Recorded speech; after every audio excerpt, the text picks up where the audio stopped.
morning, Steve. Morning, Terry. Just a few questions, probably take about 2 hours. How long have you been involved in dogs? I started in 1973. That's been showing, so it'll be 47 years. 47 years, a long time. What was your first breed? Well, I would have liked an Afghan, but obviously I lost out and we had to have an Old English because the girls wanted Old English. So we had Old English sheepdogs, and then we had moved on. After a couple of years, we got a BD collie. So we had both those breeds to start with. That's amazing that. All my life, I've wanted an Afghan. We've never, ever got one. But I still like an Afghan, but I think it's too late now. So what made you end up with Apsos? What made what? Made you end up with Lhasa Apsos? Well, a few things. We bred a lot of champions in Old English and beardies, but there came a time when Docky, the docking band, came in, and we didn't want a bobtail with a tail. That to me is not right. They don't look right. Although you can judge them, and I have not a problem with it, but we didn't want one with a tail for various reasons if they got the runs. So really, we decided we needed another breed, and we went to look for Shih Tzus actually. We sat round the ring, and people thought I was judging the breed shortly. They got all the wrong end of the stick. We were looking for where to go in this breed and which line to pick. But we were so disappointed that the depth of the quality wasn't there. So we looked at Lhasas, and we fell in love with Lhasas, and that's how we came to have a Lhasa.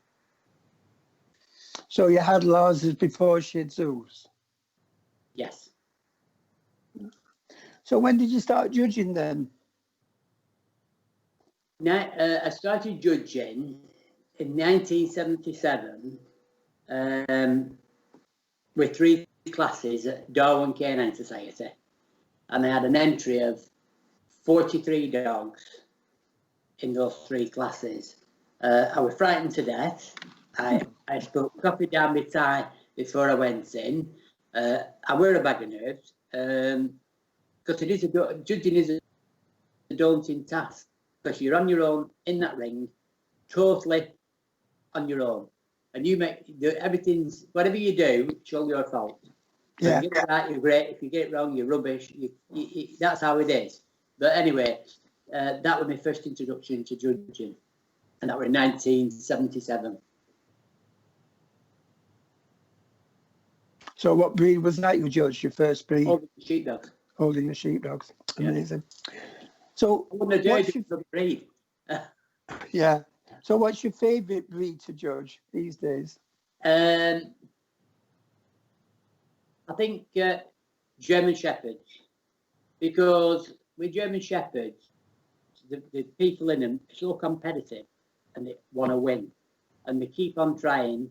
So the fat lady sings, they keep trying and trying and trying and trying, where other breeds give up. So they are. I like people who are competitive. So that would be a breed that I think is the most exciting to do and rewarding, because they're trying their very best to the end. The other breed, I love a challenge, and I think Lhasas are a breed where they could fit there, because I think the breed is not an easy breed to judge. I think it's a difficult due to the downturning quality.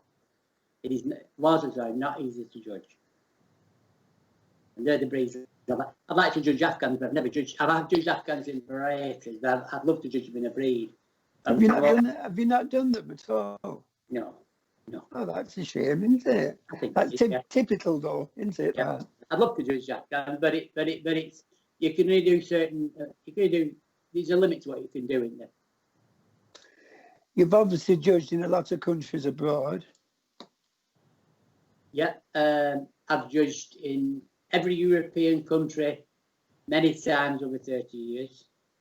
I've also judged in Sri Lanka twice, South Africa, Barbados twice, 3 times I think Barbados, Trinidad, South America, Japan. I've judged in Russia, Dubai, Ukraine, and many times in the US, in Long Beach, California, Florida, Philadelphia, Chicago, and Michigan. And I've loved every minute of it. Which was your most favourite place to judge? There's different. Although it sounds like you've far too much choice. Yeah, but the best one, I think without doubt, is Barbados, because Barbados is such a fabulous country. You go out there for a week to judge maybe 120 dogs, and you spend a full week in an hotel with your own private beach. Water is just like a bathwater, really, and the marine life is fabulous. So that would be my first. The second would be Dubai. Dubai was breathtaking. It's the only way you can describe Dubai. Yeah. Dubai is when you see these magazines where they have a garden and it doesn't look real. Have you ever seen a magazine where they look like, oh, they're not. They are in Dubai. They're absolutely unbelievable.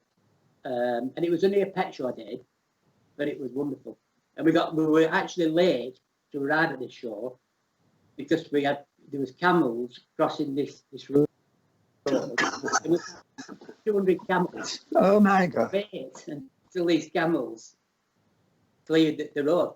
So I just thought, that was a really nice event. Yeah. Superb, isn't it? South Africa's another one. I wouldn't go to South Africa for years and years, and it were Bob Gregory, who sadly died now. He kept persuading me.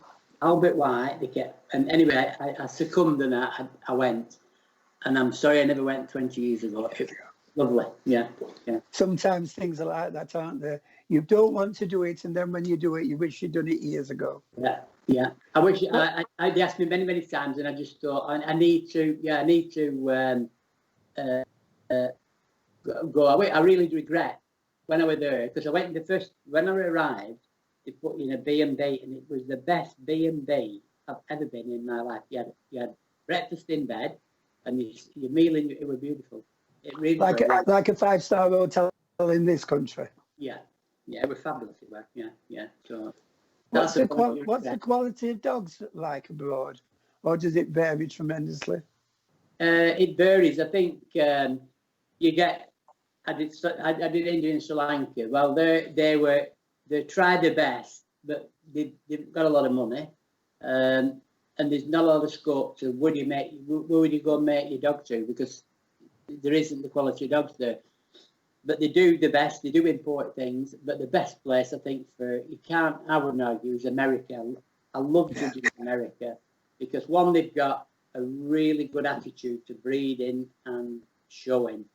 It's the majority of professional angles, so what happens in the ring stays in the ring. There's no bitching, there is no pulling faces, there's no disappointments. They get on and show another breed in another ring 5 minutes later. It's not a problem, and they accept what you with grace, which I don't think sometimes in this country we do. But I think what it is with America.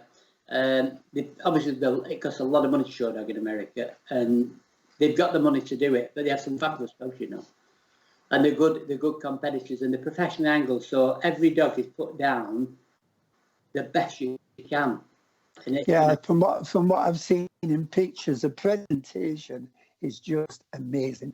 It's phenomenal. And it really is. So then it's up to you as a judge to find out how good they are underneath. Oh yeah, that's the thing, because things look beautiful. You can find a nice, beautiful chocolate box, but the chocolate's in it might be no good. So that's your job to find out this how good and how bad they are. But you'll find they're quite good. One thing actually was, the showgrounds and the shows in the UK, and you can't say Blackpool, right? Which is your favourite showground? For the favourite showground, it depends on how you define as favourite showground. You mean Bath has the most fabulous ground. It's flat as a pancake. It's well looked after by a lad called John Lloyd, who looks after the ground, who does the same job as I do at Blackpool. So I can appreciate the work that goes into it, because it is important to have a nice flat grass. Oh, yeah. Paying a lot of money, so you want a bit of quality, and that is the best showground without doubt. Yeah, that would be my best show. I did like Birmingham when it was at Ferry Bar, but sadly now it's at Stafford, where Stafford's great for us because it takes us an hour and 5 minutes, so it's a good place to go to. I can't say it's a bit of a shithole, but it's just I don't like it. I think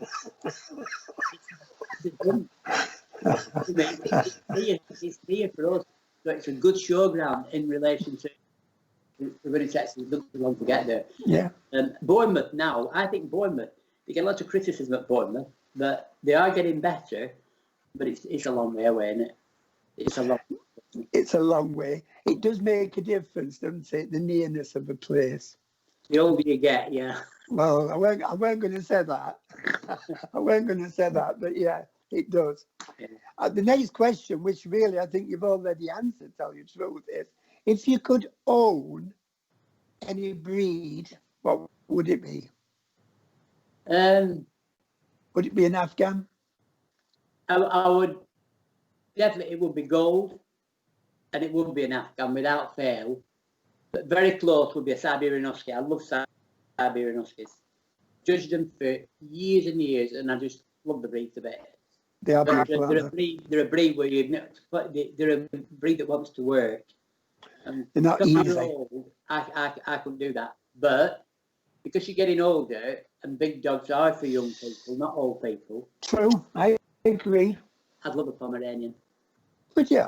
Yeah. Yeah, I can see the appeal. Yeah. I've always fancied a miniature dachshund. You know, the little white-haired miniature dachshund. Yeah. They're so cute, aren't they? Yeah, a Pom. I could imagine. Pom is lovely because they look at you and they adore their owners.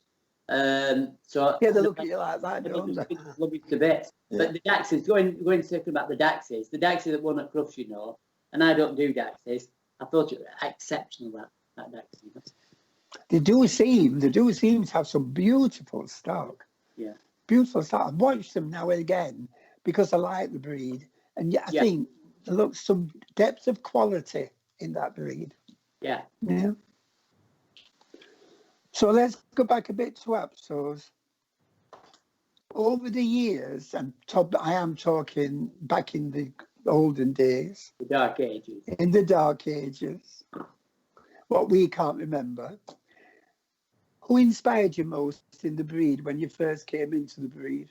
To be truthful, I think that we came into Lhasa a little too late.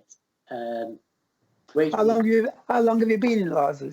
I think 15 years now. So we class ourselves as newbies, really. I can understand that. And we did come into Lhasa too late, which was so detriment. We could have learnt more, I think. And Jean Blythe was such a rock to the breed, and I must admit that no more now. The breed needs people, a person like her. The breed does need. I'm not saying a leader, but in them days they were leaders and pioneers. They were inspirational. Yeah, and you people followed what they did. Yeah, we need a Jean Blythe now in this breed to make it right. Who that may be, I don't know, but we do when we look for a line that we wanted when we bought first Lars. We admired Jeff Corrish and Judy Franks because they had some wonderful Larses between them, and they produced some first-class specimens. And I did like the type. Once we got into Lars, I did like the type of Rob and Dorian Richardsons that have produced. There was like a good, honest Larser with no frills. Yeah. I don't think they had. I think they could have slightly better coats, but the dogs were dead honest dogs. There were no dressing, no fit. They were lovely. They were so sound. They were so sound, them dogs. And it's like the coats. with it being them older lines, you didn't get the coats like you do today. That's the only thing they lacked was the coats like human hair. And I think that, but apart from that, they were lovely. And an overseas breeders, I must be Hugh Kerrs for his dedication to producing and sourcing the best possible dogs worldwide. I'll tell you a story about Hugh Kerrs. We bought his first Lhasa off Mandy Phillips, and we were really interested in the breed then. So I looked on the internet and I found these Zander from Sweden, and they're lovely. Their website is, the dogs look beautiful. So I wanted to.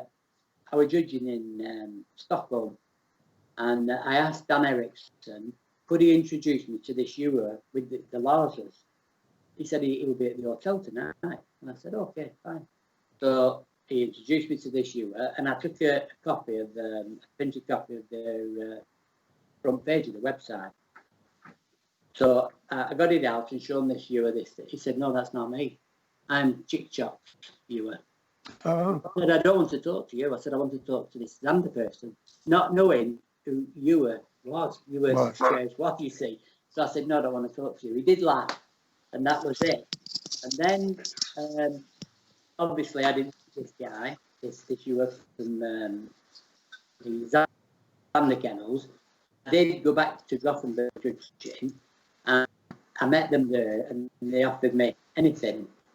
But when I looked at the heads, the muzzles were too long, and they had an odd expression. And I thought that's not for us. But, so you can see a dog in the photograph. I think they're fabulous. And when you get to reality, it doesn't gel the same. You see, so that was disappointing. And then Hugh Kerns contacted us after Crufts. He sent 2 girls to Crufts, who they were I don't know, to scout for something British for his lines. And there were 3 dogs he found, or 3 bitches. I think there were a dog and 2 bitches he found, and we owned all the 3, which I thought was quite touching. And he asked us, it's a compliment, isn't it? Asked, could we send him a nice bitch? Well, I went to judge in Helsinki, and believe it or not, I took Miss Isabella, the first champion, in a carrier bag as such, under the seat in the plane, because I weren't going to put it in cargo. I was trying to put it out, but it was in a carrier bag. When I say carrier bag, it was like a proper bag.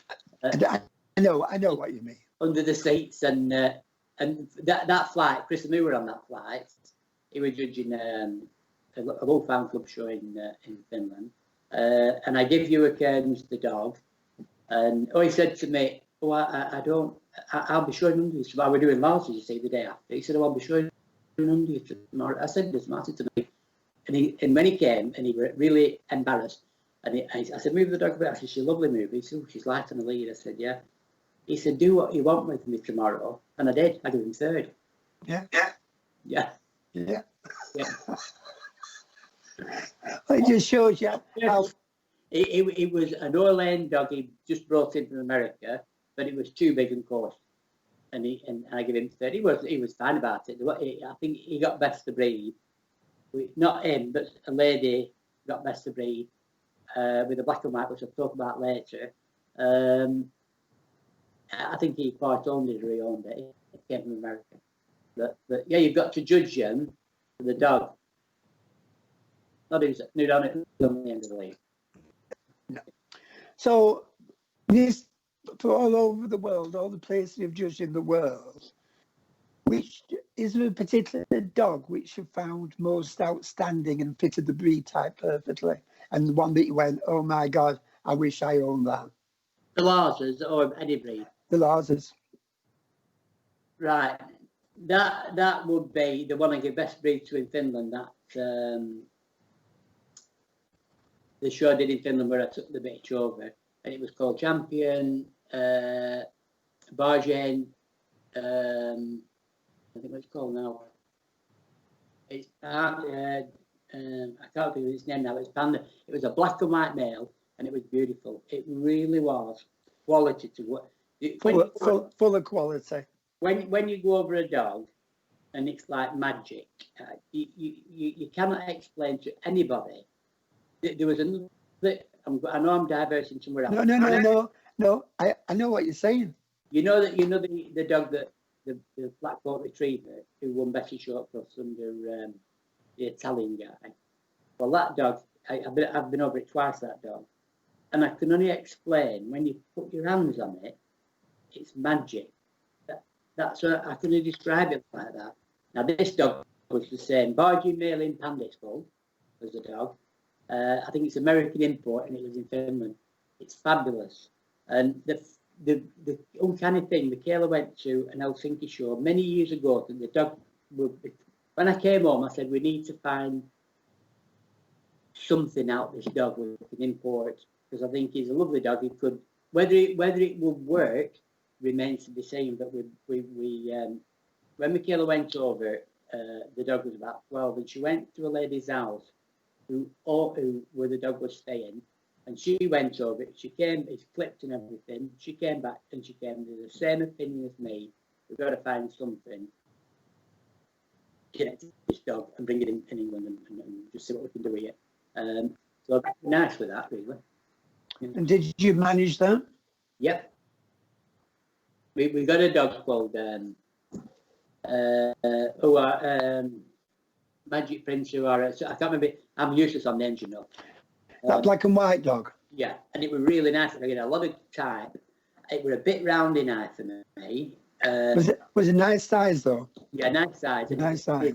Quality coat. It had a lovely coat. It lives now just up the road from us. We're an old woman, an old fella, but we have used it. We have a puppy at the moment, which is maybe coming out of it.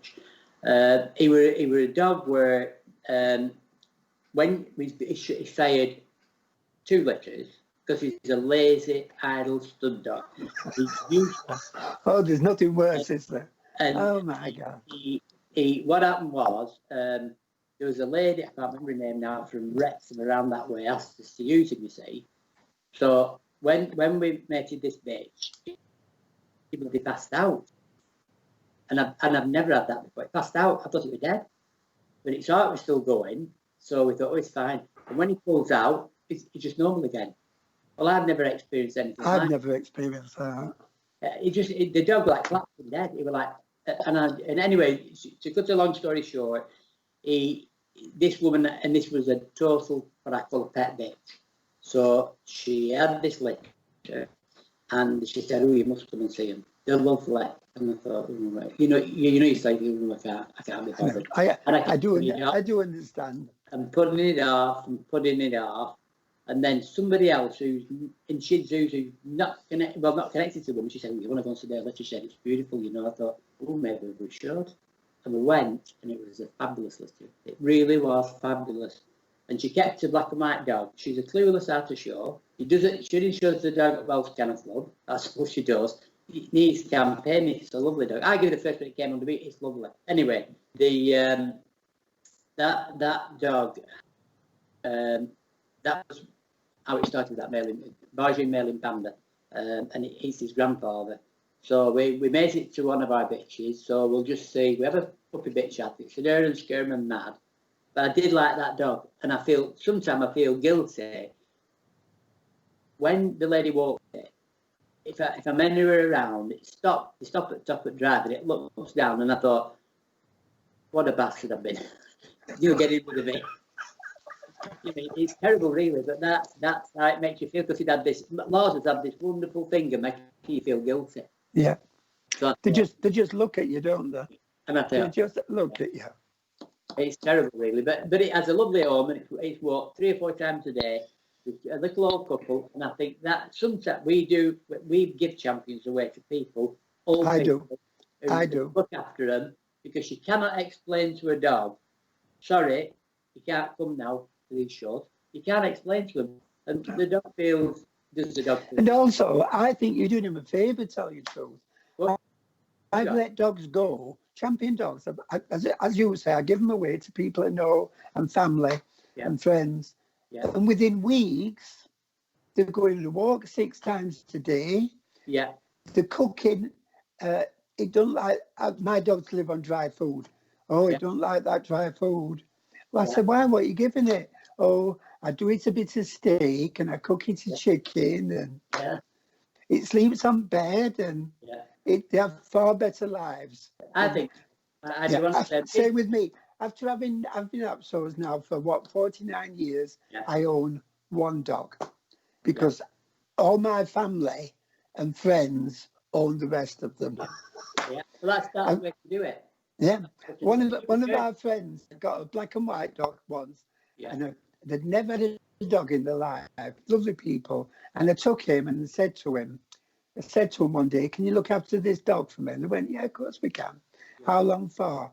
And I said, it was about 5. I said, for the rest of his life, Yeah. and I run away down the drive. Yeah. Do you know, they loved him to bits. Loved him to bits. I have one, the dog called, I can't remember his name. I'm useless on names, you know. But anyway, with this dog, he's about maybe 12 now. It's a champion, and we give it to this woman in Huddersfield, and she's only just cut it off. She's had it full coat for 12 years. Excellent. Doesn't show it full coat. You know what I mean? So, yeah, if you get a good home, it's really touching, and it's. Oh, I think it's lovely.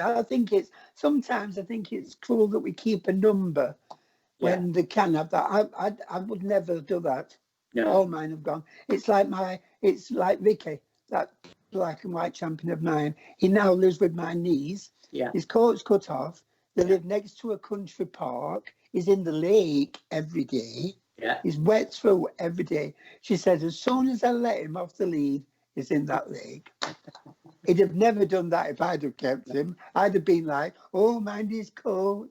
Yeah, I think it's lovely. There's not many people, there's not many laws of people who allow the dogs to go into water. No. If you look on our website, you'll see a photo that the girl who we lent a good dog off, which was that Tyson knockout, she swims her dogs. And I saw that. I was mortified when I was swimming, he drowned. But no, he loved it.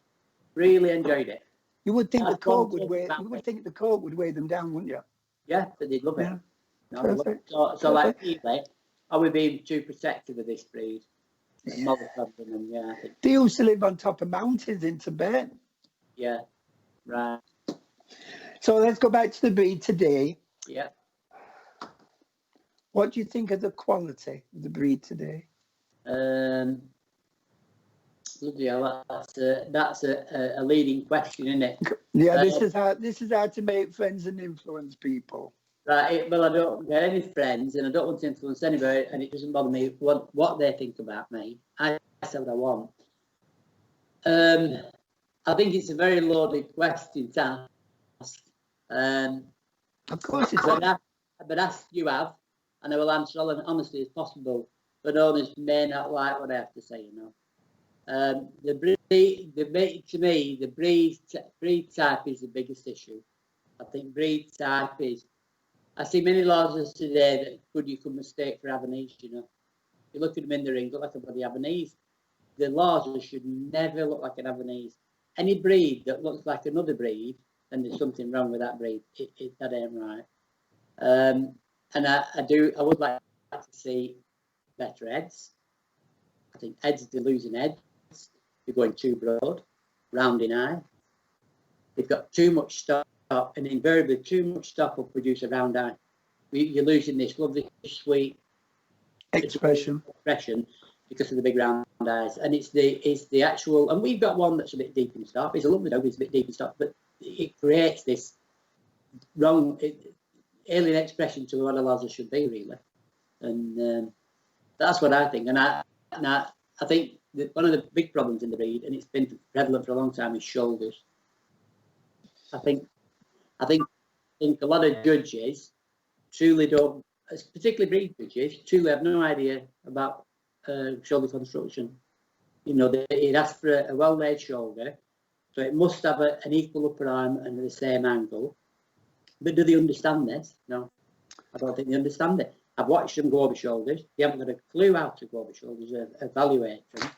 And invariably, when you look at a lot of Lhasas, they have no forward reach, you know. They swing in front. And when you're judging a dog, for me, you should be able to know why it's doing what it's doing. But I don't think they know these days. I don't know. This is why they can't get it right, you see. Yeah, I think it's this imbalance at the front that's not right. I think you only have to look. I think people don't look. They don't learn these days. If you look at a dog, you look where its feet are, and if you draw a straight line, you'll find out that's where its neck, that's where its shoulders are, right up its neck. That is not right, and you've got to then evaluate as to why it is like that. But, no, you end up with that, don't you? yeah, they can't see it. And I know I've seen it sometimes. You watch when they're judging and they go to feel for the shoulders. Yeah. In totally the wrong place altogether. Yeah. But The shoulders should never be there. Pitcher pattern, no forward reach. I call them singer sewing machines. They make a lot of noise, they don't go nowhere. Yeah. I think, and then top lines are another big issue, I think. When you look at the Lhasa and you get this lovely plumed tail, you need to pull the tail down to see what the top line is, because a lot of them are bum eye, because there's no angulation behind. So when you pull the tail down, you'll find that it goes upwards, the top line. The tail hides all this, but you'll find invariably when you pull the tail back and they are bum eye, you go behind and they're straight. They're very little angulation. But they're balanced, because there's no angulation in front, you see. So you could argue and say they're very well balanced, but they've got the wrong angles. That's the top and bottom of it. And you know, maybe a short upper arm or a steep upper arm that's causing all this, I don't know. You'd have to, but it is in balance, and that's why when they move, they tend to bounce a lot, because it's this what I call this unbalance, you see. What do you think about this movement? We talk about movement. What do you feel about this new thing that seems to be creeping in, that now, to me, it seems to be becoming the norm? When the judge says, like, will you take them round? It's like saying, on your marks, ready, get, set, go. They're running around the ring. Michaela was once criticised by Pauline Torrance, you know, and I don't mind naming names, and she wouldn't mind with Pauline. Oh, Pauline won't mind. And it was in an Australian magazine saying that people are running with these dogs. Well, if you have a dog that's well constructed and got a good shoulder placement and got good angulation behind it, it will move and it will go faster. It's not a case of they're going faster in speed, it's the amount of ground they cover. And if they cover more ground, then they will get ground twice as fast as the other ones with bad and poor angulation, with no reach and drive.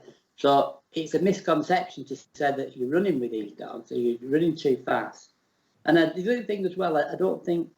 Oh, I do think some people are literally running. I think they think that the movement looks better if they run. But I think sometimes when they're running with them, they're losing that, you know, that free and jaunty movement. Yeah, I think when you travel an absolute speed, you lose that jaunty movement.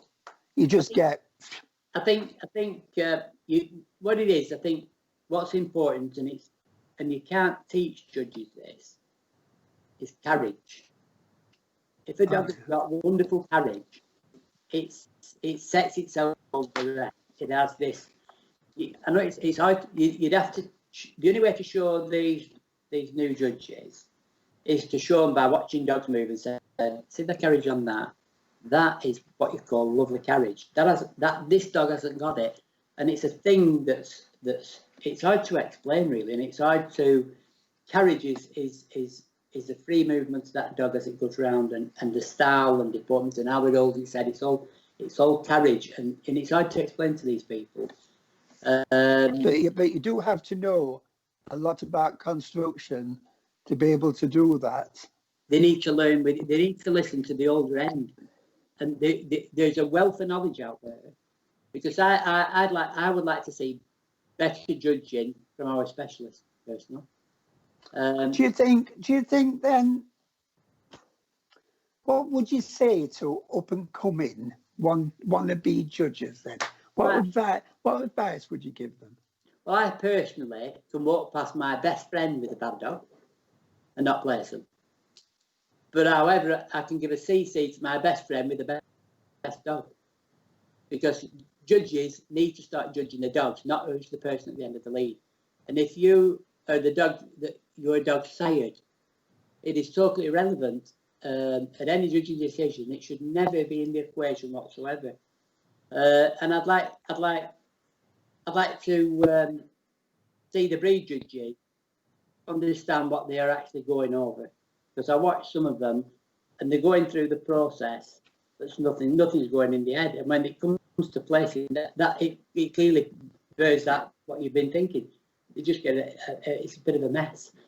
So and there is a wealth of knowledge in Lhasa. There's a lot of people who have a lot of knowledge in Lhasa, and these youngsters, or maybe they're not youngsters, but they need to talk. There's nothing. I would rather watch somebody make a mistake and it be honest than think, well, they always win, they have a good dog, and put them up. That's not judging. You've got to judge what you think's right, and I think that's the big problem. People, I don't think they know enough when they judge. I think we've all got to learn, but you can't teach the new ones because they know everything.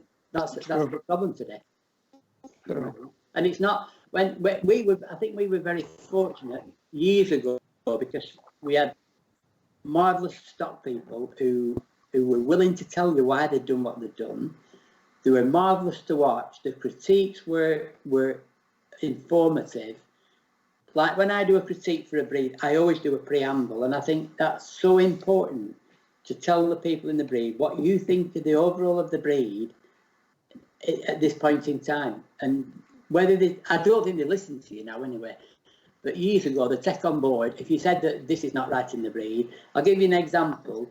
The GSDs were losing the gold colour. It were going pale, very pale, like lemony. And the breed master in Germany said that this has got to stop and we've got to do this. And you look now and you've got some of those wonderful gold colours. They listen to him, you see.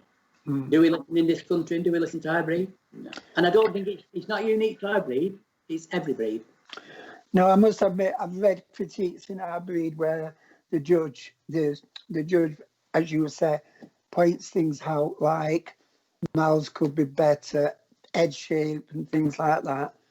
But nothing changes much, does it? You see, I'd like to see breed judges understand what they're actually going over. So the new judges, if you are unsure, and you must always ask. There is no shame in asking if you're not sure to evaluate a particular part of the dog. By asking, we'll give you a better understanding of the breed, and sure that is what we want to do. I think they just need to ask. There's nothing wrong in asking. I remember, I won't say her name, but she does. This person's done better short cross. She once came to me at Manchester. I was stood outside the Royal Canine stand, and she said, "Yeah, have you a minute?" I said, "Yeah." She said, "Do you know about soft-coated Wheatons and dandy Dinmonts?" So I said, "Why?" She said, "I'm judging him in a minute." And I went, "Bloody hell." I said, "Well, all I can tell you is that a soft-coated Wheatons 50-50, everything is 50-50, and the dandies never has a straight line."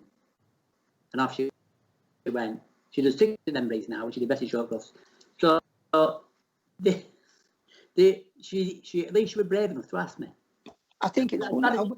I do wish people would ask more. Yeah. I think a lot of the, shall we say, newer people feel. I'm going to say embarrassed, but no, I don't think it is embarrassment. No. I think they feel they don't need to ask anybody anything. Maybe not. I'm going back. Remember Leicestershire? Yeah. I did Old English Sheepdogs at Leicestershire, and this is the other end of it now. I have a friend, him and his wife. We have the same wedding anniversary date. It's the same one. We go to shows together, and I go to his house twice a week, and he'd come to mine twice a week. And he had a nice bitch, and he said, "I'm going to show her under at Leicester." And I said, "As long as you can take what I give you, I've not got a problem." So he came, and he'd easily win the class. He loved the bitch. He won the class, and when it came for the ticket and I sent him round and round and round, without doubt, he was the best one there. So I thought, if I don't give it him, I'm a cheat. Yeah. In the opposite direction, I'm a cheat. Yeah. So I gave it to him, and he said to me, I can't believe you did that. I said, neither can I. I said, but I have 28 days to change my mind. The day after, we all flew off to Tenerife for an holiday. And it's a wonderful holiday. So at the end, you've got to not penalise your friends neither. Yeah. That's the I've done that. Sometimes it shows. I've tried not to put people up alike. But that's what you should not. That's what you should not do, because that's twisting to the other. Yeah, that's what I said. But I end up doing it because I know I always have judged the dogs. Yeah. And I think I'll just judge the dogs. Yeah. And have they got the best dog? Yes, they have. Yeah. That's a great way of doing it. You should never penalise your friends, and you should never penalise your enemies neither. There was one woman I put up years and years and years ago, and she said, I can't believe you did that. I said, never judge me by your own work standards, and I moved on. But that's how it is. People perceive that you should just judge the dog. It's not easy. I know it's not easy, but if you can't do it, don't win the ring and judge. That's what I say. What advice would you give to people that's coming into showing? New people. Don't do it, save your money and spend it on holiday. Well, I don't know. I think the thing is that the best years in dogs are the first quite few years where you're totally naive.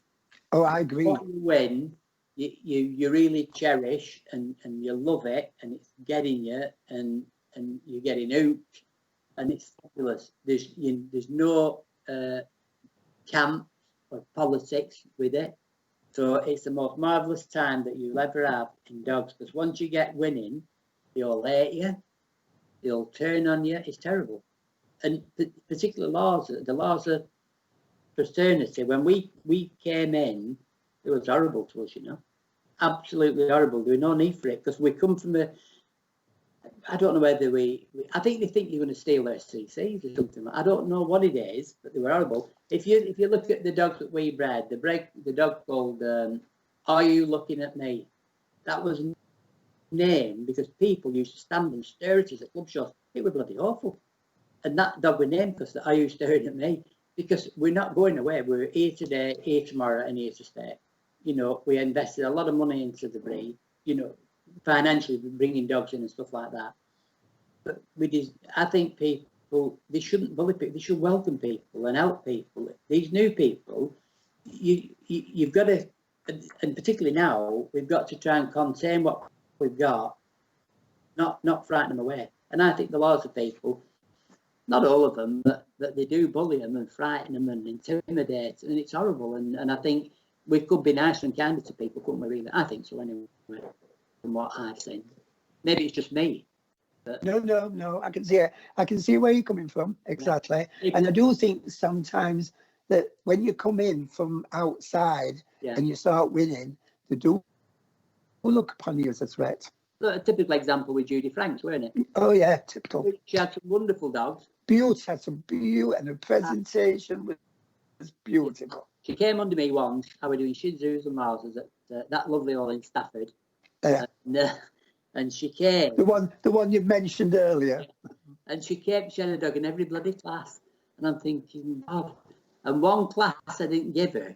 And she said to me after I should have won that class, I said, "Oh no, Judy, you can't have everything." I think I gave her about 11 first. Quality though, she had some quality stuff. She had lovely dogs. I can honestly say, of all the dogs that she ever showed under me, I never disliked any of them. They were beautiful. But then she was bullied out of the breed. She was literally bullied out of them and Shih Tzu. She was bullied. And these people that you need now, I think it's quite sad, really. I do honestly. Yeah, I don't think, as you've mentioned earlier, I don't think there's a lot of people. in the breed. No, I don't know. I might get shot down for saying this, I don't know, but you look towards them for inspiration. Yeah. You look what they're showing, you look what they've got, you look, well, I personally look what for continuity, what they've got. Yeah. And I don't think it's there. You know, like in the days when the Richardsons and the Glennis Dolphins and people like that, and the producer could sit at the side of the ring and you go, that's a Bellazier, that's a Bellazier, that's a Bellazier. Yeah. I don't think you can do that at all now. In fact, some of the classes these days, when you come in the ring, you'd look at them and they look a bit like a variety class. Yeah, but they're AV Lhasa now. But you look at when I think it's not just. I think it's a lot of issues. I think you can't afford to keep. I think for you to keep like Gene Blythe did, 30 dogs. That's the only way you can do things.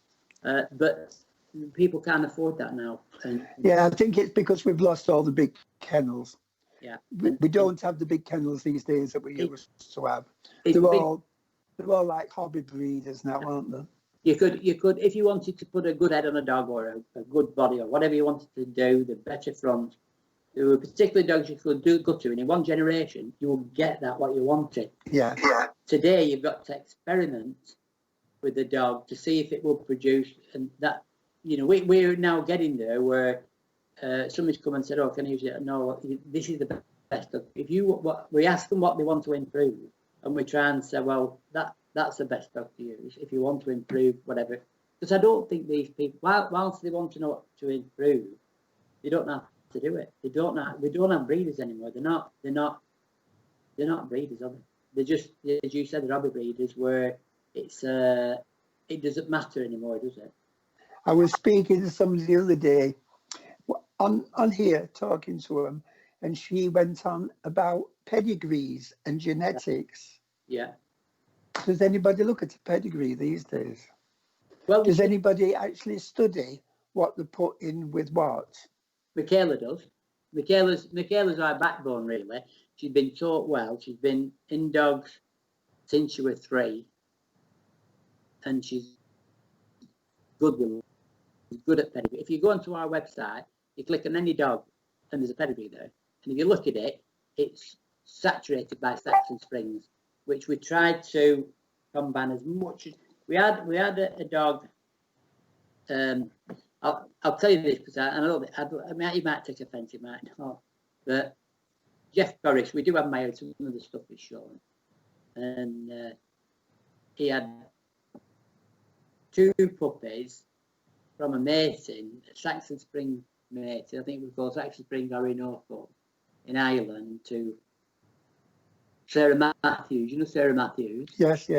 And she bred them, but I think what it were, he gave her a bitch in the day where she had 2 puppies back, and he had these 2 puppies. So we rang Jeff and said, "Can we have the one that you don't want?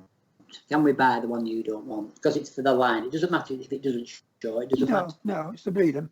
Yeah, he said, right. It took him 5 months to choose which one, and this is a friend of mine who's in.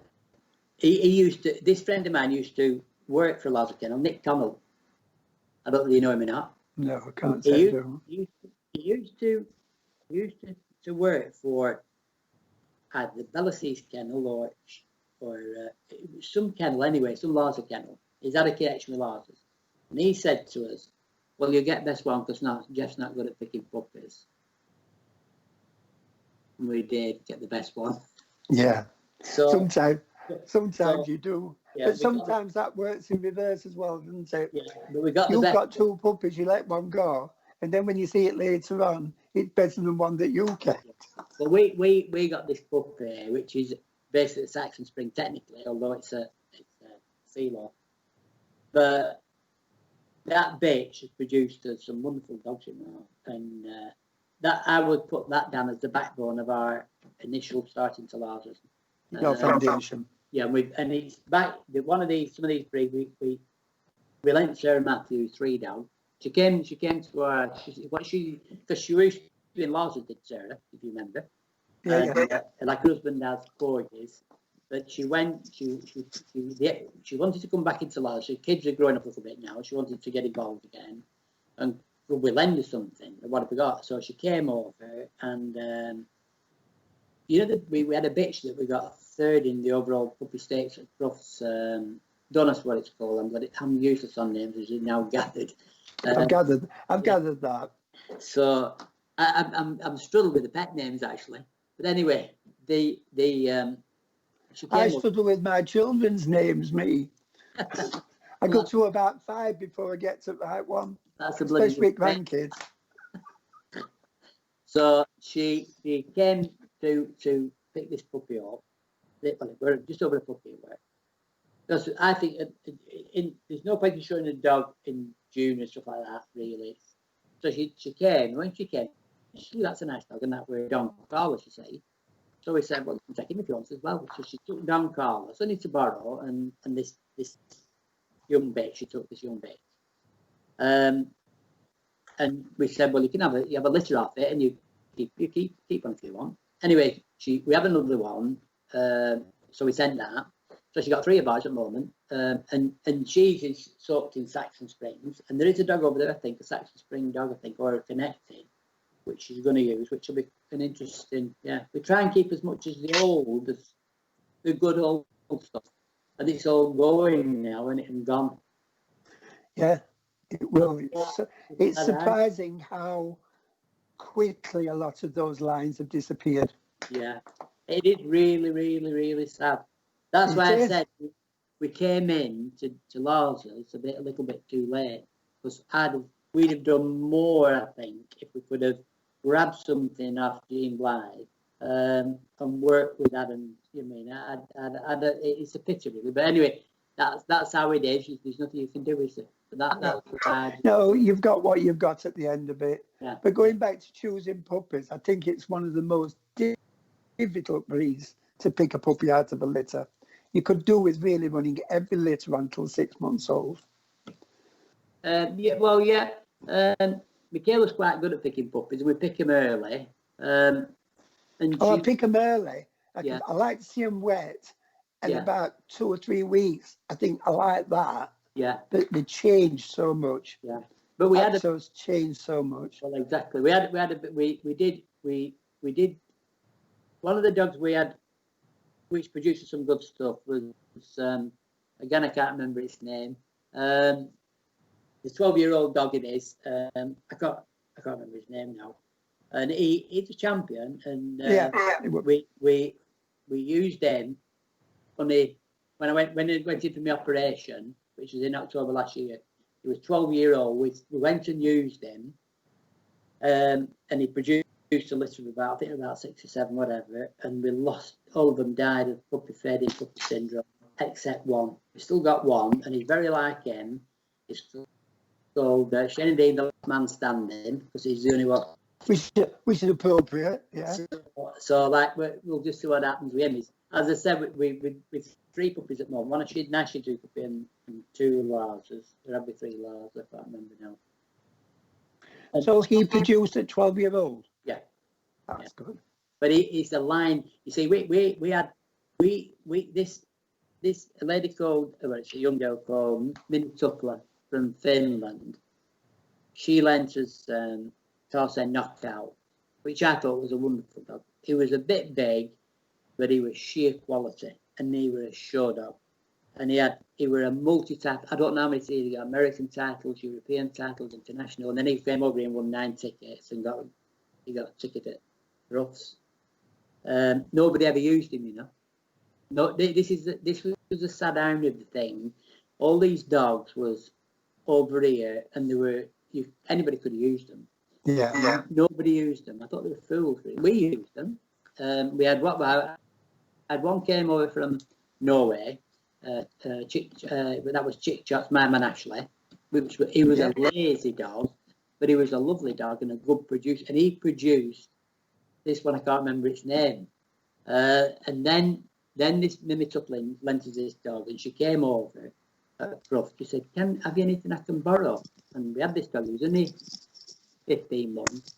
And I said, "Well, you could look. We'll bring him to Crufts tomorrow and have a look again." And she said, "Oh, I love him." I said, "No, you don't have to take him if you don't want it. We'll take him on. We'll not be offended, but it's what you want." She said, "No, we love him."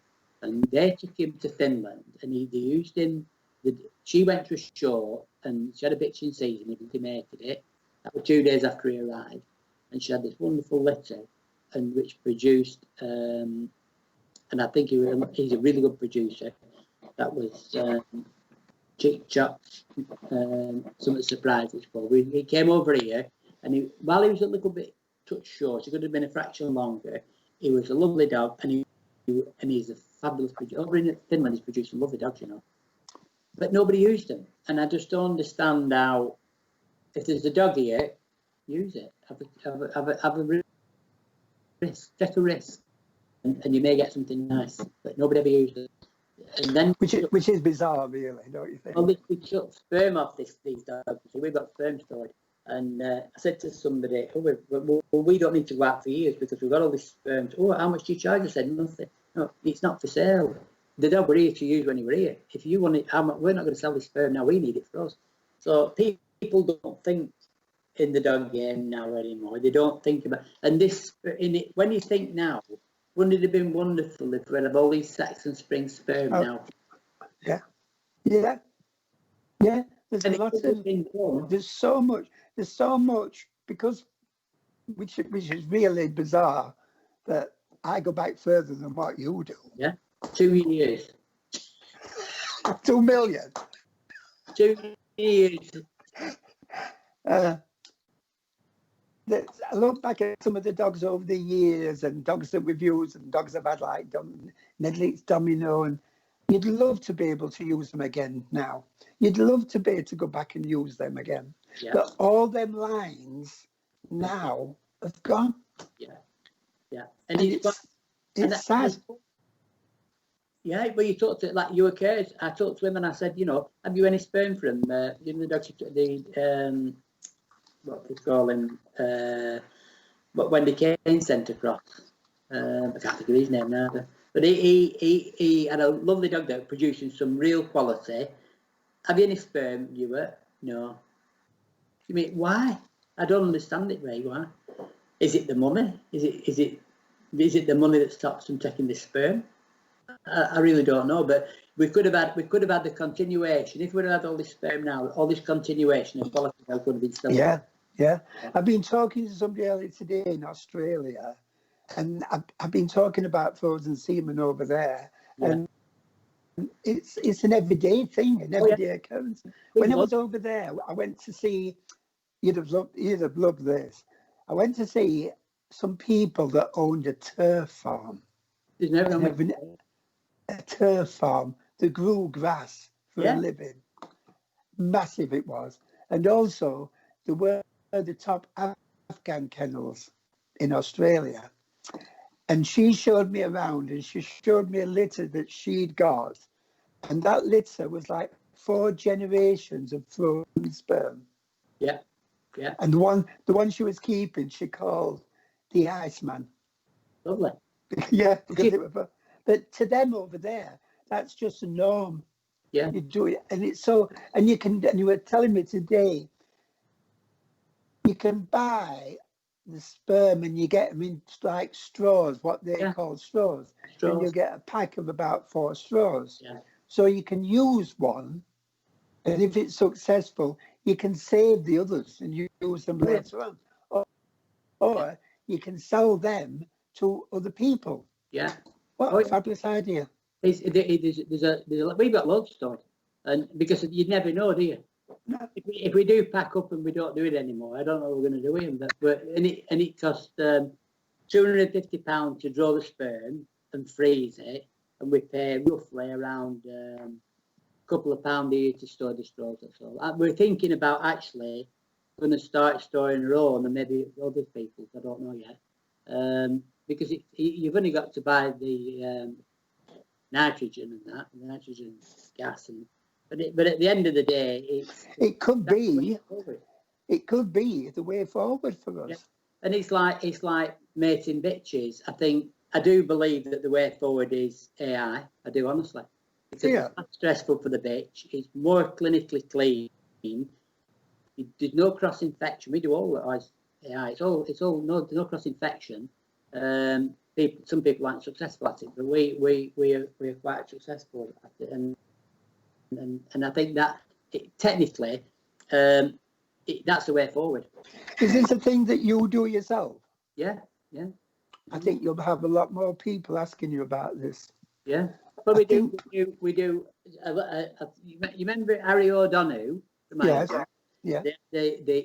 Now he was a real true dog man. He is one of the the diehards of the dog game. That's a word. That's a word you don't hear much these days. Diehard. A dog man. Yeah. Do you remember we used to have dogmen? People. Yeah. He showed us how to test for a bitch when it's ready, and what it's like a kaleidoscope thing, if you want a better word. All you do is you put a cotton bud inside and just rub it round and get it full of the juices inside, and then like a swab. Yeah, and then you don't dip it, you roll it on a slide, and you use. You remember the stuff they used to use for fish tanks for cleaning them? Yeah, it's like a blue solution. Yeah. Where you put one drop of that on the slide, so it makes it more clearer. Put it under the slide, and it has little clumps. If there's no clumps, it's not ready. When them clumps all come together, that's when the bitch is ready. And since we've been doing that, we have never ever missed it. We've had bitches here, including bulldogs, the breed, and they've been trying for years to mate them, and with no success. First time come to us, we test it, tell them when it's ready, bang, we artificially inseminate them, and they're in whelp. We've never missed one, and that's from an old diehard terrier dog man. I learned that, and that's amazing. These are you learn something new every day about you, don't I? Yeah. I didn't know you did all that. Yeah, the thing is, you can only learn off these old real dog people, and once they've gone, it's lost forever, which is quite sad, really. Well, yeah, it's like I keep saying, people have got, if they want to learn, they've got to watch and listen. Yeah.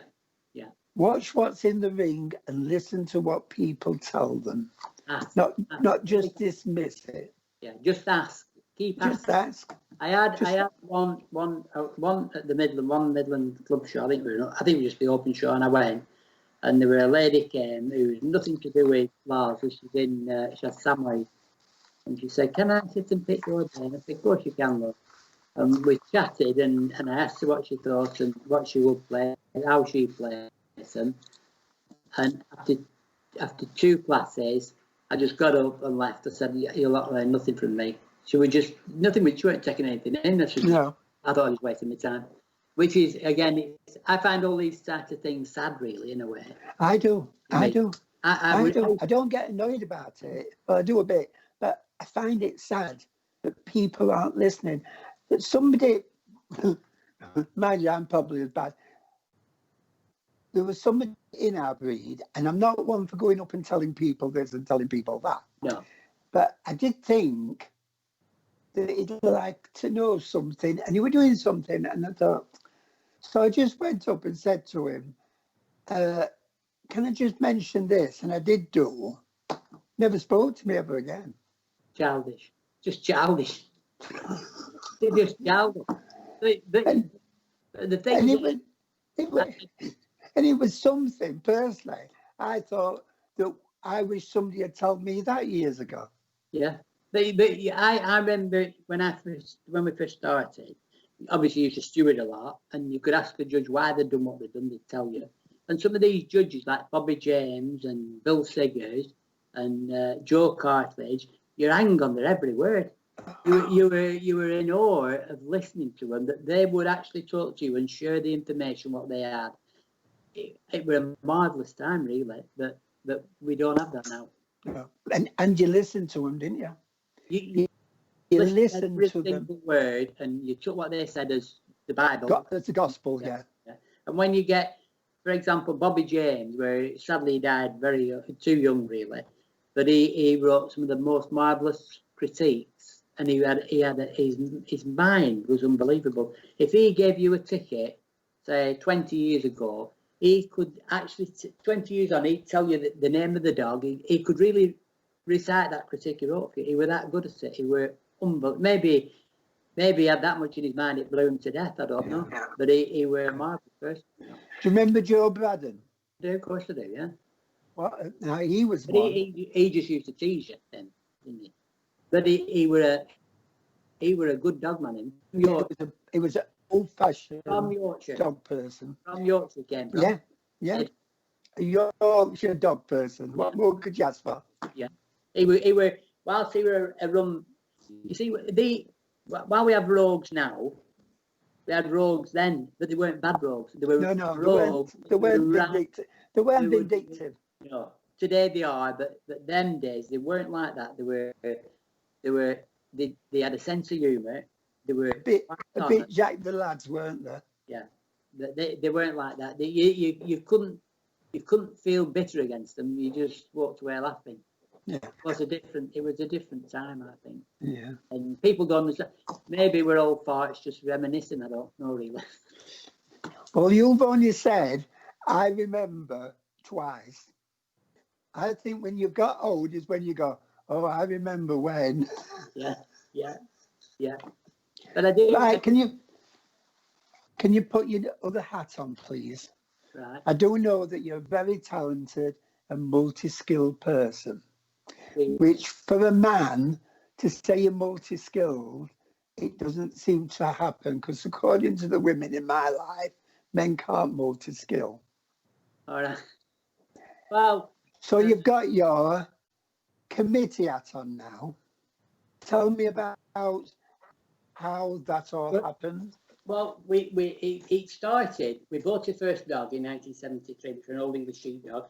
We knew nothing about anything really.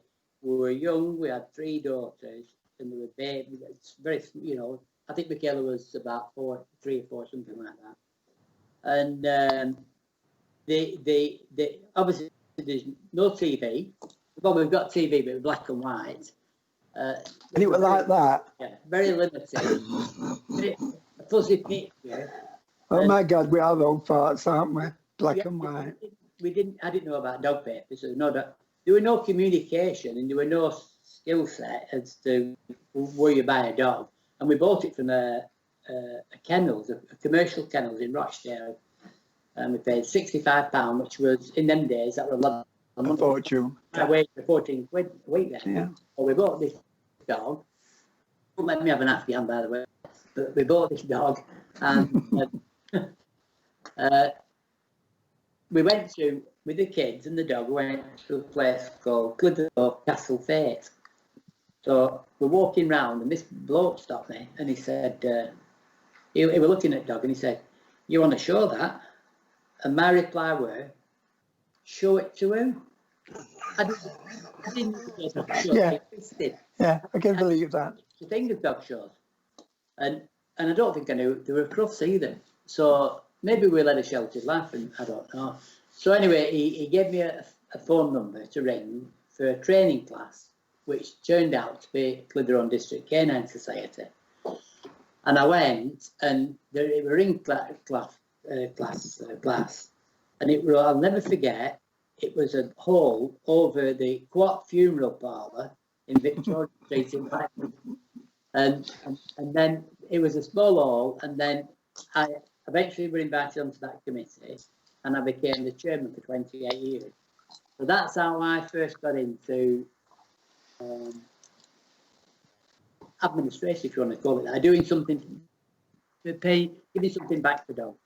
I thoroughly enjoyed it, and then I was. You must have got very good organisation skills. Well, I did. I was the inaugural secretary of the Lancashire and Old English Sheepdog Club. We set that up, and that became a champ show. And I was the chairman of the northern branch of the Bearded Collie Club, which is now. I did make a comment because I'm very controversial, and I made. Yes, I do know controversy does follow you around a little bit, and I think I think it's the truth known you quite enjoy it. Well, I think you've got to say what you think. It's no use being quiet, and I made some comment about having a club or something. I don't recall exactly what I said. We went to, because it's only a branch of the BD Club, it was just a branch. So when I went to this AGM, it was bloody packed. And I'm thinking, we only used to get about 6 coming. And there must have been 60 people there. And I'm thinking, what? I thought they were going to throw me out. And I didn't know what was going to happen, you see. Yeah. They said, oh, we've come to listen to this new club you're going to start. I said, I'm not going to start a new club. That's how it started. And within 18 months, we come to North of England BD Golf Club, which it is still is, and it's a championship today. So that were down to me. But anyway, and I do think it's important to give things back. You can't keep taking, because if you keep taking, it'll run dry. If everybody took and nobody put it back in, how's all these going to shows going to work, and where are you going to go to show your dog? So that is important. So then in 2001, I was invited to go on Blackpool Committee. They wouldn't have me to start with in early years. Well, that's understandable. Not really. So, but I wish I'd been there earlier. But anyway, Yeah.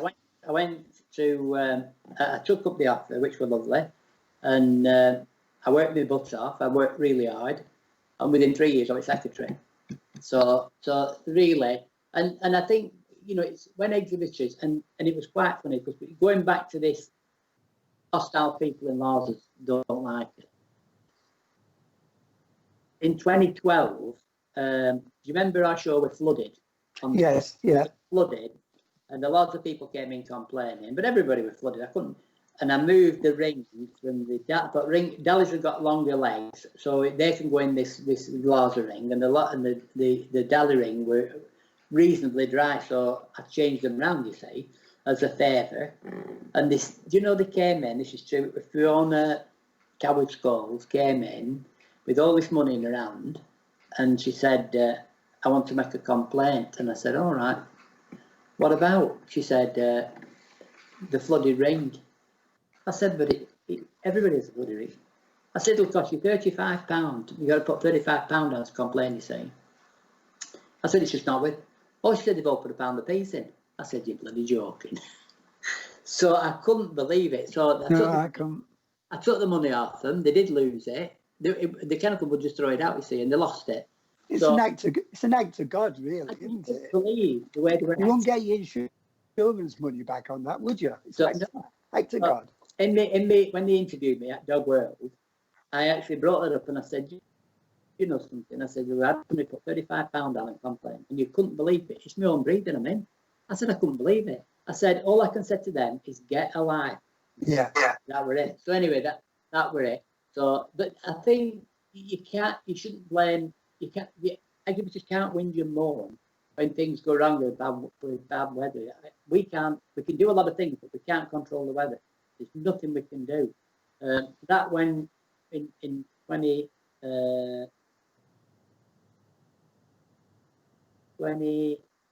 I think it was 08, when it blew away with that horrendous wind. That. Oh yeah, it's not that long ago. I was there at that show at that time. When and it was blowing a gale.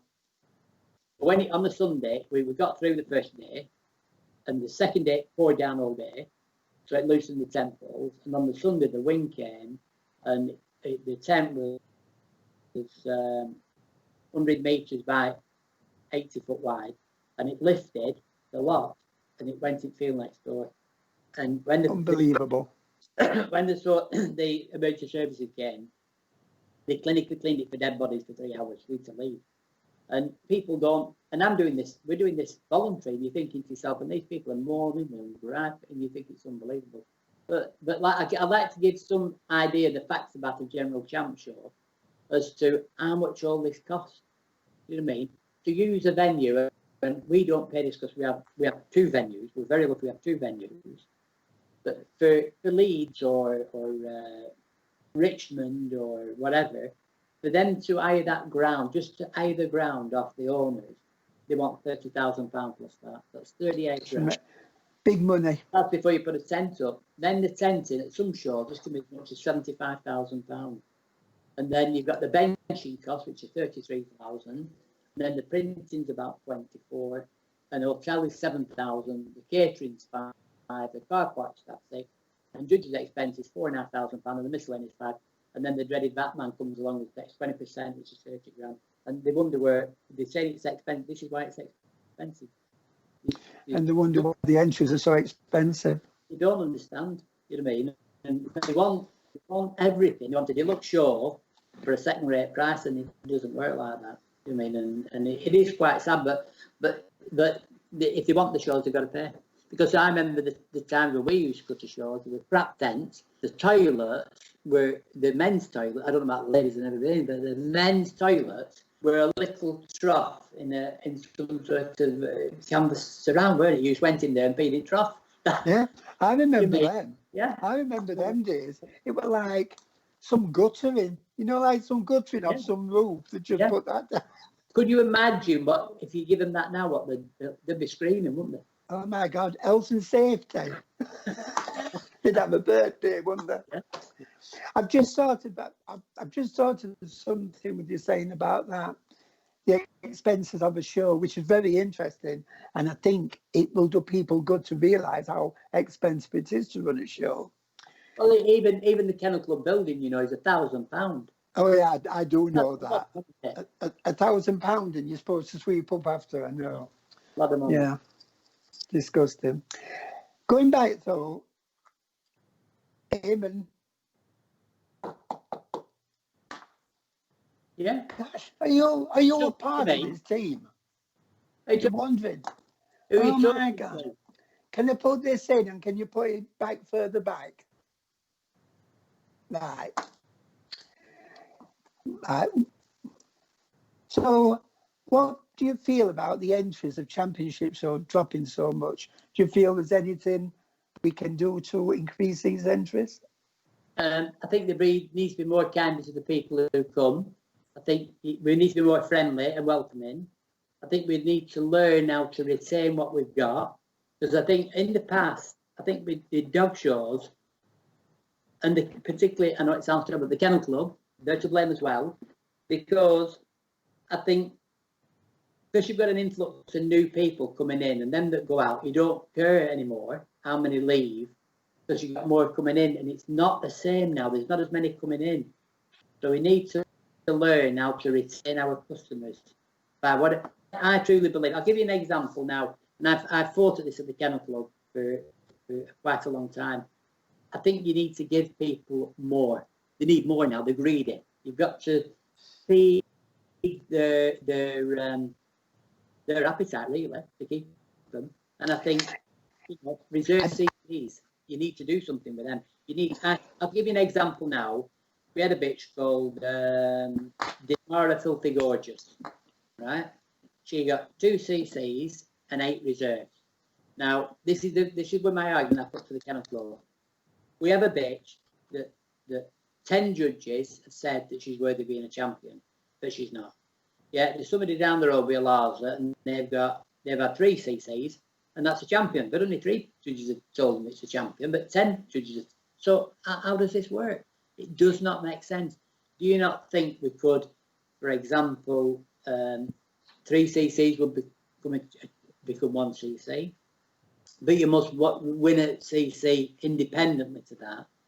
Or do you think that if the breed, when you get these dogs where the multiple CC winners, if the dog that wins a CC has won more than 10 CCs, then the reserve should be automatically turned into a CC. That's what I think that would make sense, tell you so, because sometimes what you're showing, it depends what else is out at the time as well. Yeah. Some very good dogs don't get made up because there's a dog out there that's winning constantly, and it's at every show. Yeah. Which I'm not knocking that, but there's some dogs that's always behind it, and they'll never get made up, even though they are the quality. I think again as well. I think a lot of judges are scared to do what their heart tells them, because if there's a big winner in there, who cares whether they're a big winner? You just do the dog, and if if there's a dog in there that's better than the big winner, then you give it to the dog that deserves it, not the big winner. You mean, but don't penalise the big winner to make a statement. I think that's worse. That's the worst kind of twisting there is. That to down the dog because it's a big win, and you were going to make an example, or you're going to make a point. Yeah, that's not the way to do it. But I do think, why can't we have junior champions? What's wrong with that? It would. I think there's that people enjoy showing a puppy, and then when the puppy comes to an end and it's in junior, junior's not a good class to show in. But if you could attain a junior champion, it would keep you interested more longer until the dog's a bit more mature, where you may be able to then compete for tickets. But there's that gap in between, and I think that's where we lose them personally. Yeah, I think it all makes sense, that, and it would make sense. It would encourage people, as you say, in that middle classes, to go, because you'll do that, won't you? Puppy, 10 in that class, puppy 10 in that class, junior 4. And then as they go on, you'll impose grad, the classes go down till it gets the limit again. We're not good at PR, you see, because like you go to online now or in shops, there's always incentive to make you buy more, to keep you here, to make you go to things. But when you look at the dog game, it's same as when it was in 1880. It hasn't changed. I agree with you on that. I've spent 50 years in retail, and I know how you've got to keep your customers interested, and you've got to motivate them, and you've got to make them feel wanted. And they don't make people feel wanted. No. I've watched how the Kennel Club works, and it works on the principle of punishment for petty things. If you make a mistake and do something, you find £50. Bloody hell! It's an hobby. I just don't understand it, and it's the way they administer these rules and regs. It doesn't gel with me. It is very archaic. It is.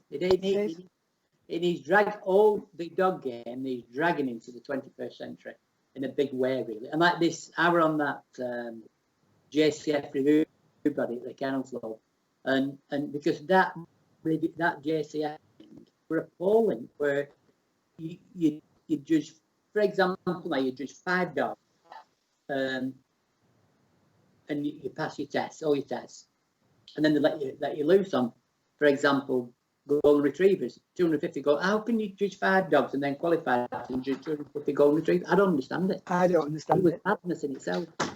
So, I don't understand it at all. But it's changed that now, because since we were on there, they have listened to us. Whether they haven't really we did get a lot of our own way there, but the thing is, it was sheer madness. And I thought, why can't you just carry on in some part of it, and have a choice where you either go down the JCF route or you go down the old route that we used to do for years?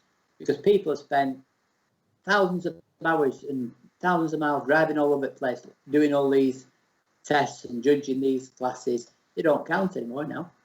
You mean we changed the goalposts, don't we? We got along.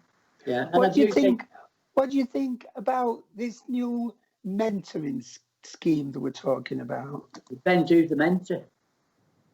It depends. I think a lot of it. The thing is, if you've not got the knowledge to do it, then how can you pass anything on if you don't know? Who are these mentors? Who are the mentors? Tell me who the mentors are. You don't even know. No, I don't think I do know. Well, what are the mentors? I think it's a secret, actually. Well, that's no bleeding good, is it? If it's a secret. If anything's a secret, it's because it's rubbish. It'd be probably done in a confessional box. Yeah. But I don't understand. I think personally, but I know what you're going to say here. I think personally it could work. I'd love to mentor somebody. Well, I do think they get a lot from me, and I do think I'd get a lot from that doing it. But as you say, who are the mentors? What do the mentors know? What I'd love to see, and I've always been a believer of this, I always think that, I know it's terrible, but I think we're a club show, open show, not champ show, but the open open show. I do think you should lock the bloody doors once they're all in, and whoever's judging judges the show, and then once we've finished with the judging, I think the judge should sit in the middle. Oh my God! Oh my God! And we should sit I'd there love that. and talk dogs. Nothing nasty. It's not about catching anybody else nasty. And that judge can tell us what should be found on the day, and there could be questions and answers, and we could sit and talk about the breed. And that, to me, would be, so many people would learn so much in that hour. It would be unbelievable. And that's what this is because I'm 2,000 years older than what you are. But in the olden days, at the open shows, the judges always stayed behind. Yeah. They always came to the rings, to the benching. They talked to the people. They discussed the dogs with them. I'll give you an example about that. I'm quite a tyrant at withholding CCs, you know. I haven't done any Lhasas yet, but I've withheld 6 lots of CCs. That's another thing. When do you see that these days? Well, you do with me. But anyway, I've not seen it in our breed for years. The last time I saw it in our breed, oh God, Maureen Millett was judging, and she gave a first and held the 2 seconds, withheld the 2 seconds, and I've never seen it since. But what it is, I'll tell you a story about. I did St Bernard's quite a few years ago, working breeds away, and Sander Gresher, which is he actually breeds some beautiful dogs. He is the lifesaver at St Bernard's, and he came. His partner showed a dog which they bathed the night before, and it were a real mess, so that didn't get the ticket. So when it came to bitches, the bitches were poor. He came in open bitch with, I can only describe as a little thing. It was a little thing, and it had no endearing features whatsoever. It had its legs tucked under its back. It was awful. It got lost in class. And I said to him, what are you doing showing that? Oh, he said it could do the breed good. I said, in what direction could it do the breed good? Anyway, that was that, and I'm going to now withhold the ticket and reserve ticket. I said to the steward, go and get 2 best of sex cards. So off they went. So when they called them in for the ticket, I gave this woman the ticket. I said to her, I'm not awarding the CC, but you're best of sex. She went, yes. I thought she hasn't listened to what I said. She doesn't know what, you know. So that was that, and I said to Stu, get the dog in, because she doesn't know what we're doing, but you've got to be able to be. It's not easy to withhold. But I went round after to the St Bernard ring, to the people in St Bernard's. They were all in the bar, and we had a discussion. I said to Tam, he said to me, "Can I buy you a drink?" I said, "You can, yeah." So he went to buy me a drink, half a lager, and I said to these people, I can't believe what he brought under me. She said, "Oh, that's one of ticket." That I said, "No." Under Andrew Brace, that's a minor puppy. I couldn't believe it. So he came back with this half a lager, and the comments to him were, "You haven't pissed in this, have you?" Oh yeah. You seem to be judging at Crooks quite a lot. Could you tell me more about that? Yeah, I think I've been very lucky to have judged at Crooks. For 21 years consecutively. My first memory recalls I've judged Samoyeds, Border Collies, Bearded Collies, Old English Sheepdogs, Bull Mastiffs, Leonbergers, Poolies, Polish Lowland Sheepdogs, Norwegian Bullens, Australian Cattle Dogs, Avonvarts twice, Greenland Dogs, Anatolian Shepherds, and Australian Mountain Dogs. And I also did the YKC in the Millennium Year, which is a great honour. That I think kids deserve better than what they get these days, because I think they get some rubbish judges who don't care. I did the pastoral group in 2006. I did the working group in 2007. I was the first judge to judge the import register at Crufts ever, because they'd never had it before.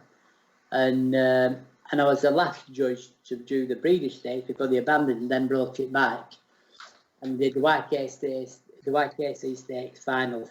So I think I have been extremely fortunate. I don't think there's many other people can say that they've judged that much across. And what a great achievement as well. yeah, I feel Blessed. yeah, I'm doing them next year. I'm doing Mastiff next year, and then I've nothing in 22 and 23. And Michaela's doing Old English apparently in one of them years anyway. So it'd be nice for her. But yeah, it's I've been extremely lucky at Crufts, and yeah. Well, thank you, Stephen. It's been a wonderful day and most interesting talking to you. You're full of knowledge. Thank you.